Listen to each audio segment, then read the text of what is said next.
नॉर्सेट 8 का detailed notification आ चुका है भाई। तो जितने भी लोग यहाँ पर नॉर्सेट 8 का वेट कर रहे थे, इंतजार कर रहे थे, आपके लिए एक बहुत बड़ी न्यूज है, जहां पर आपके बहुत सारी वैकेंसीज और क्या एलिजिबिलिटी क्राइटेरिया रहने वाला है, कितना ग्रेड पे रहेगा, ये सारी बातें डिस्कस करेंगे इस वीडियो में। ठीक है, सो जो भी बच्चे प्रिपरेशन कर रहे हैं ध्यान से देखो और जल्दी से इस वीडियो को देख करके समझ लो कि एग्जाम का पैटर्न क्या रहने वाला है। सबसे पहले तो अगर हम बात करें तो यहाँ पर जो ग्रेड पे होगा, एज यू कैन सी, रहने वाला है 4600, यानी कि 7th ग्रेड पे। ठीक है, इसके अलावा अगर हम बात करें तो एलिजिबिलिटी क्राइटेरिया में अगर हम देखें तो क्वालिफिकेशन सबसे पहले तो बीएससी नर्सिंग होना चाहिए फ्रॉम अ रिकॉग्नाइज्ड इंस्टीट्यूशन जो कि आपका आईएनसी से एफिलिएटेड हो। इसके अलावा आपके पास अगर आपने जीएनएम किया है तो जीएनएम के साथ आपके पास 2 years का एक्सपीरियंस होना चाहिए इन अ मिनिमम 50 बेडेड हॉस्पिटल। जिन लोगों ने पोस्ट बीएससी की है, यानी कि अपने जीएनएम के बाद पोस्ट बेसिक बीएससी नर्सिंग किया है, वो लोग भी एलिजिबल हैं, प्लस एमएससी नर्सिंग वाले भी एलिजिबल हैं। इसके बाद अगर हम यहाँ पर बात करें तो एज लिमिट यहाँ पर आपकी जनरल कैटेगरी के लिए रहने वाली है बिटवीन 18 to 30 years। ठीक है, 18 से 30 साल। इसके बाद अगर हम यहाँ पर बात करें तो रिलैक्सेशन रहेगा अलग अलग कैटेगरीज के लिए। ठीक है, फिर अगर हम यहाँ पर एप्लीकेशन फीस की भी बात करें तो जनरल कैटेगरी के लिए ये एप्लीकेशन फीस रहने वाली है 3000। ठीक है, 3000 फॉर जनरल कैटेगरी, और एससी एसटी कैंडिडेट्स के लिए और ईडब्ल्यूएस कैंडिडेट्स के लिए रहेगा 2400। इसके बाद persons with benchmark disability PWBD candidates के लिए बिल्कुल ही फ्री ऑफ कॉस्ट है ये फॉर्म। सो तीनों कैटेगरीज का हमने आपको फॉर्म का डिटेल बता दिया है। इसके बाद अगर हम बात करें तो यहाँ पे एक बार जो एप्लीकेशन फीस आपकी सबमिट हो गई है वो दोबारा से रिफंड नहीं होगी, ये बात याद रखना। ठीक है, और जितने भी लोग एससी एसटी कैटेगरी से हैं जो भी अपना एग्जाम देने जा रहे हैं, उनकी फीस कब रिफंड होगी? जब एग्जाम कंडक्ट हो चुका होगा। इसके बाद अगर हम बात करें तो डेट, सबसे इंपॉर्टेंट सवाल कि कब होने वाला है नॉर्सेट 8 का पेपर। तो बच्चों सिर्फ आपके पास 1.5 महीना है, 1.5 महीना, यानी कि आपके पास 1 महीना और 10 दिन और है, बस पूरा 1.5 महीना भी नहीं है, क्योंकि 12 अप्रैल को 2025 को आपका नॉर्सेट प्रीलिम्स का एग्जाम होने वाला है। उसके बाद अगर हम बात करें तो नॉर्सेट मेंस का जो एग्जाम है वो एग्जैक्टली इसके 1 महीने बाद है, जो कि कब है आपका 2 मई को। फिर अगर हम यहाँ पर बात करें तो जनरल कंडीशंस, अब भाई फॉर्म की जो डेट है वो शुरू हो चुकी है 24 फरवरी से, ऑलरेडी शुरू हो गई है। जब आप लोग अपने सीआरई का एग्जाम देने की तैयारी कर रहे थे 26 तारीख वाला, तब आपके नॉर्सेट की फॉर्म स्टार्ट हो चुके थे। ठीक है, 24 फरवरी से फॉर्म शुरू होकर आपके 17 मार्च तक ये फॉर्म रहेंगे शाम के 5 बजे तक, और फॉर्म भरने का जो प्रोसेस है वो पूरा ऑनलाइन मोड से होगा। इसके बाद अगर हम बात करें तो यहाँ पर आपका जो रिजेक्शन, मतलब अगर किसी भी कैंडिडेट का फॉर्म रिजेक्ट हो जाता है तो उसका करेक्शन विंडो जो ओपन होगा वो 26 मार्च से लेके 1 अप्रैल तक रहेगा। ठीक है, 26 मार्च से आप अपने करेक्शन को फिल कर सकते हैं और 1 अप्रैल तक कर सकते हैं 2025 तक। ठीक है, इसके बाद अगर हम यहाँ पर बात करें तो जितनी भी डॉक्यूमेंट्स आप अपलोड करें, जितने भी फोटोज आप अपलोड कर रहे हैं वो आपके करंट होने चाहिए, यानी कि रीसेंट फोटोग्राफ्स होनी चाहिए, और जो भी इंस्ट्रक्शंस उसमें दिए हुए हैं कि इतने बाय इतने का फोटो होना चाहिए, उसका रेजोल्यूशन क्या होना चाहिए पिक्चर का, वो सब आपको देखना है। Documents as it is upload होंगे स्कैन होके, इन सब बातों का ध्यान रखना है। ठीक है, इसके बाद नो ऑब्जेक्शन सर्टिफिकेट, भैया वो लोग जो पहले से किसी ऑर्गेनाइजेशन में काम कर रहे हैं या पहले से किसी एम्स में कार्यरत हैं, उनके लिए यहाँ पर अपने इंस्टीट्यूशन से नो ऑब्जेक्शन सर्टिफिकेट एनओसी लेना जरूरी है ताकि आप एग्जाम में अपीयर हो सको। एज रिलैक्सेशन की भी बात कर लेते हैं भाई। एससी एसटी कैंडिडेट्स और जितने भी हमारे सबसे पहले तो जनरल कैटेगरी वाले जो अनरिजर्व कैटेगरी वाले हैं, उनकी बात करें तो 18 to 30 ईयर्स का उनका जो है वो एज लिमिट है, मतलब 30 साल तक आप एग्जाम दे सकते हो अगर आप जनरल कैटेगरी में हो। फिर अगर हम यहाँ पर बात करें तो एससी एसटी के लिए 5 इयर्स का रिलैक्सेशन है, यानी कि 35 इयर्स तक दे सकते हैं। ओबीसी कैंडिडेट्स के लिए 3 इयर्स का, यानी कि 33 इयर्स तक। पीडब्ल्यू कैंडिडेट्स के लिए यहाँ पर क्या है आपका 10 इयर्स का रिलैक्सेशन है, यानी कि 40 साल तक आप एग्जाम दे सकते हो। फिर जो पीडब्ल्यूबीडी है प्लस एससी एसटी भी है, उनके लिए 15 साल का रिलैक्सेशन है, यानी कि आप 45 इयर्स तक एग्जाम दे सकते हो। फिर यहाँ पर अगर हम बात करें कि एक्स सर्विसमैन जिन्होंने आर्मी में जॉब करी है, एमएनएस से रिटायर्ड हैं, उनके लिए यहाँ पर 3 साल का रिलैक्सेशन है। इसके अलावा अगर हम यहाँ पर बात करें तो सेंट्रल गवर्नमेंट एम्प्लॉयज के लिए भी 5 साल का रिलैक्सेशन है, और सेंट्रल गवर्नमेंट सिविलियन एम्प्लॉयज जो ओबीसी कैंडिडेट्स हैं उनके लिए 8 साल का रिलैक्सेशन है। फिर अगर हम यहाँ पर बात करें कैटेगरी कास्ट सर्टिफिकेट, अब भाई बहुत बच्चों का ये सवाल आता है कि मैडम हमारा कास्ट सर्टिफिकेट तो रिजेक्ट हो गया, वो तो एप्लीकेबल ही नहीं है। तो बच्चों डेट्स देख लेना कि आपके जो इनकम जो भी आपकी ईडब्ल्यूएस वाले कैंडिडेट्स हैं, अगर वो अपना इनकम सर्टिफिकेट अपलोड कर रहे हैं तो वो आपका 1 अप्रैल 2024 से लेके 17 मार्च 2025 तक एप्लीकेबल होना चाहिए।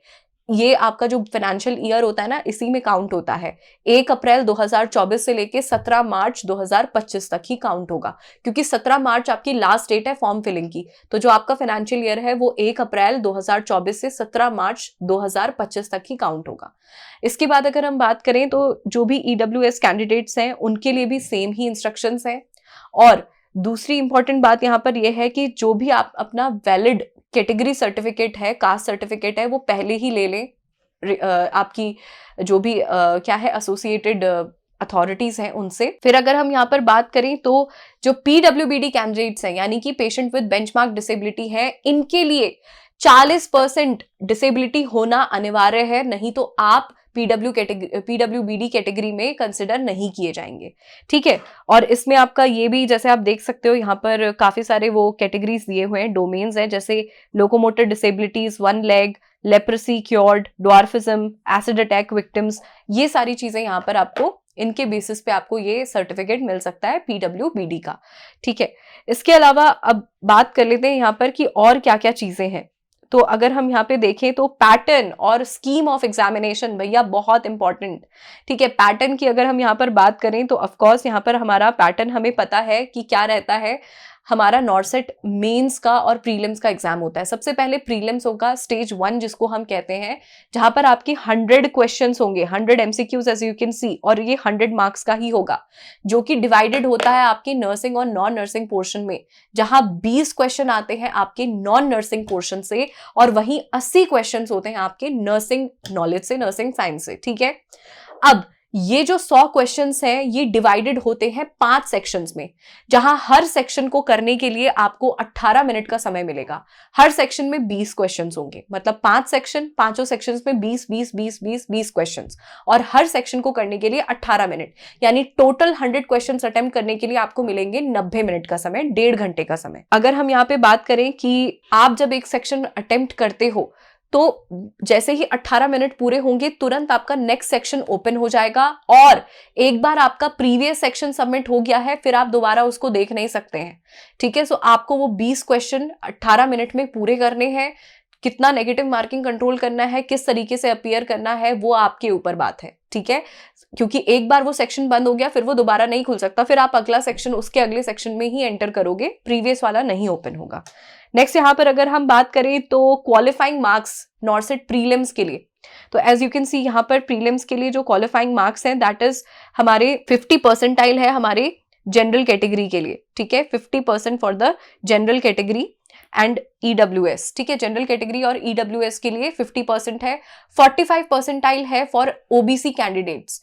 SC ST के लिए आपका कितना है यहाँ पर एडिशनल 5% रिलैक्सेशन, यानी कि 35% यहाँ पर क्या है आपका रिलैक्सेशन रहेगा। ठीक है, for SC ST candidates and PWBD candidates, तो 35% आपको स्कोर करना है। सो अगेन इसको एक बार फिर से बता देती हूँ, 50% for EWS and general category candidates, 45 percentile for OBC candidates, 40% for SC ST and for PWBD additional 35% आपका क्या है, मतलब एडिशनल 5% रिलैक्सेशन है, so it becomes 35 percentile. Next यहाँ पर अगर बात करें तो अब कैंडिडेट्स को सीट किस बेसिस पे मिलेगी। सिंपल सी चीज है कि एक सीट के लिए 5 कैंडिडेट्स फाइट करेंगे। ठीक है, सो मतलब अगर आपके सपोज किसी एम्स में 200 सीट है तो उन 200 सीट्स के लिए 1000 कैंडिडेट्स फाइट करेंगे, क्योंकि 5 गुना ज्यादा लोगों को यहाँ पर उन्हें क्वालिफाई करना है। ठीक है, सो एक सीट पे 5 लोग फाइट करेंगे, तो ये आपका क्या है, सीट का अलॉटमेंट है। इसके बाद अगर हम नॉर्सेट मेंस की बात करें तो भैया नॉर्सेट मेंस का एग्जाम आपका 160 मार्क्स का होगा फॉर 180 मिनट्स, जहां पर 160 क्वेश्चंस आपके 4 सेक्शंस में डिवाइडेड होंगे। ये 4 सेक्शंस के हर एक सेक्शन में 40 क्वेश्चंस वहां पर होंगे, और आपका जो नेगेटिव मार्किंग रहेगा वो अगेन 1/3 होगा, यानी कि अगर आप 4 क्वेश्चन गलत करते हो तब आपका 1 नंबर कटेगा, और 1 क्वेश्चन सही करते हो तो 1 मार्क्स मिलेगा आपको यहाँ पर, ठीक है। इसके बाद यहाँ पर अगर हम बात करें तो हर सेक्शन को अटेम्प्ट करने के लिए आपको 45 मिनट्स मिल रहे हैं। 45 + 45 + 45 + 45 is equal to 180 minutes. So यानी कि आपको टोटल टाइम जो मिलेगा that will be 3 hours to solve 160 questions, 180 minute. अब यहाँ पर बात कर लेते हैं कि क्या क्या यहाँ पर क्राइटेरिया रहने वाला है, ठीक है। सो ये सब तो हमने डिस्कस कर ही लिया है कि ये आपका क्राइटेरिया रहेगा, ठीक है। और जितने भी लोग क्वालिफाई करेंगे प्रीलिम्स को वो ही आगे मेंस तक जाएंगे। इसके बाद अगर मैं आपको बताऊं कि कौन कौन से एम्स ने अपनी सीट अलॉट कर दी है, यानी कि उन्होंने बता दिया है कि वो पार्टिसिपेट कर रहे हैं, मतलब अभी सीट्स का तो पता नहीं चला है कि टोटल कितनी सीट्स हैं हर एम्स में, लेकिन यहाँ पर अगर हम देखें तो जो पार्टिसिपेटिंग एम्स हैं वो आपके ऑलमोस्ट 19 एम्स हैं, ठीक है। यानी कि आपका सबसे पहले तो एम्स भटिंडा, फिर एम्स भोपाल, एम्स भुवनेश्वर, बिलासपुर, देवगढ़, गोरखपुर, एम्स गुवाहाटी, एम्स जोधपुर भी है भाई इस बार। तो जो भी लोग पिछले साल हताश हो रहे थे उनके लिए भाई एम्स जोधपुर आपके लिए एक बहुत ही खुशियों की सौगात लेके आ रहा है, क्योंकि बच्चों का जो सबसे ज्यादा रुझान होता है एम्स जोधपुर की तरफ होता है दिल्ली के बाद, है ना, ठीक है। एम्स कल्याणी भी आ रहा है, एम्स मंगलागिरी, नागपुर, एम्स दिल्ली, पटना, रायबरेली, रायपुर, राजकोट, ऋषिकेश, ठीक है, और एम्स विजयपुर जम्मू में जो है वहां का है। इसके अलावा आपके जो एम्स हैं central arm police force services, ठीक है, CAPFI मेडिकल सर्विसेज, ये भी आपका इसमें क्या कर रहे हैं, इंक्लूडेड है, इनकी भी वैकेंसीज हैं। तो टोटल यहाँ पर जो पार्टिसिपेटिंग हॉस्पिटल्स हैं 18 एम्स और एक आपका जो CAPFIMS है जो कि दिल्ली में ही लोकेटेड है, इसमें आपका क्या हो रहा है, ये सारे एम्स पार्टिसिपेट कर रहे हैं। हालांकि अभी कितनी कितनी सीट्स होंगी इसका पता लगना अभी बाकी है, ठीक है। इसके बाद यहाँ पर जो भी यहाँ पर आपके अगेन एक बार फिर से जो भी लोग 80-20 के बारे में पूछ रहे थे उनके लिए एज यू कैन सी की 4th मीटिंग ऑफ CIB जो 27 जुलाई 2019 को हुई थी, उसी के नॉर्म्स यहाँ पर फॉलो हो रहे हैं कि 80% seats are reserved for female candidates और मेल्स के लिए 20% सीट्स हैं। So this was all about the detailed notification of AIIMS exam, जो कि आपका नॉर्सेट का एग्जाम होने वाला है आने वाले 12 अप्रैल 2025 को प्रीलिम्स, और फिर 2 मई को यहाँ पर होने वाला है आपका मेंस का एग्जाम। तो बिल्कुल अपनी तैयारी करके रखें अभी से, और CRE का एग्जाम हो गया उसको भूल जाओ, अब वो जा चुका है, नॉर्सेट सामने है, इसके लिए तैयारी करो। ऐसे ही और डिटेल्स के लिए और स्टडी के लिए, मेंटोरशिप के लिए do reach out to us, and channel को सब्सक्राइब करना ना भूलें। Till then keep studying, all the very best, thank you so much.